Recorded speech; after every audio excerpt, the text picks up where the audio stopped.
I want to show you on this car here how to change and flush the clutch fluid. It's pretty important on the Corvette. I'm not sure about other generations. This is the C6, the ZR1. So I'm going to give credit to one of the gentlemen off the Corvette board. The website's corvetteforums.com. His name is Ranger, and he's one of the people that I saw talk about this. And we do it on a lot of Corvettes, and hopefully makes it easier once I show you in person exactly how to do it. But the clutch fluid needs to be changed, it needs to be flushed. It gets really contaminated and dirty, and that makes the clutch often stick. So I'm going to show you what this one looks like. This car only has 5,000 miles, but it's 4 years old, so this is going to be pretty typical. Let me show you what it looks like. Okay, so on the driver's side of the car, you basically got this area here you're going to be looking at. This here is the brake hydraulic system. This is the windshield washer, obviously. This is the clutch right here. First off, you're going to want to cover your fender in case you drip any of the brake fluid on the paint. Okay, so this rubber is showing you right away how contaminated this fluid is. And again, we get this on all of our cars. The S2000 community especially, I'm always drumming into those guys how often you should change and flush it.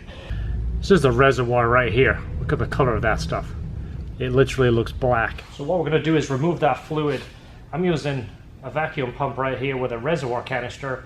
You can use a turkey baster or a large syringe, anything to get that out of there. So we're going to suck as much of it out as we can. Then you're basically going to fill it up with some fresh fluid. Doing this left-handed, so I'm going to be careful. So fill it up. You see it's already looking clearer, but the fluid is already mixed with the fresh fluid, so it's already kind of contaminated. This is what we're going to do next. So we're going to clean our rubber here. This comes off pretty easy.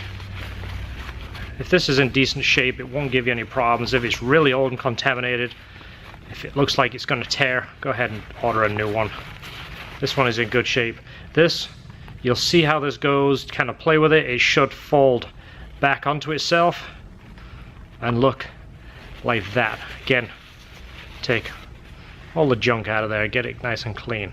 You're going to put this back on. Now remember, I told you how easy this is. There's no laying on the ground or jacking up the car. You're basically now going to pump the clutch. You know where the clutch is, hopefully you do. So you're going to pump that. And the reason that you put the cap back on, because as you release it, it's actually squirting fluid back into that reservoir. Now, about 10 times. So you're going to come out here again, relieve this cap, again, be careful.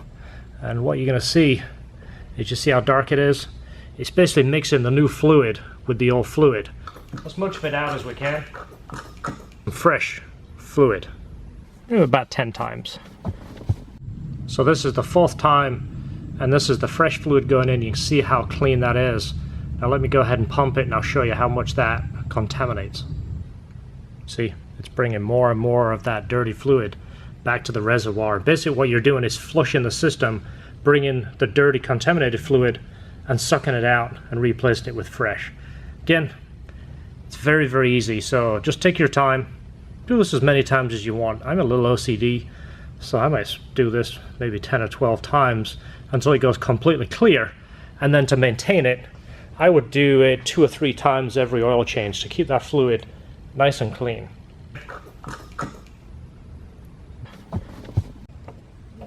So this is actually after 10 pumps, the 7th flush. See that? It's actually pretty good now. It's got more of a gold color. Now, I could keep going and get it so it's absolutely clear, but it is going to keep contaminating and getting more of a gold color. But if you stay on top of this, do this every oil change, and again, you see how easy it is? There's no climbing under the car. There's no rolling around, jacking the car up.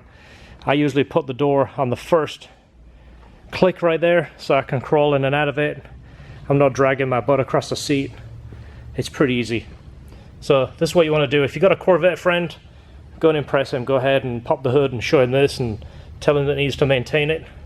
You know what? Even help him maintain it. Clutch will feel much better. I'm going to put a link to the article on the Corvette forum where they talk about that. It describes it a little bit better than what I did. I just wanted to show you how easy it was. Stay tuned, we're going to do brake flush next, transmission, diff, engine oil, and then most of the maintenance should be up to date on this car. So subscribe, hope you enjoy the series, and see you next time.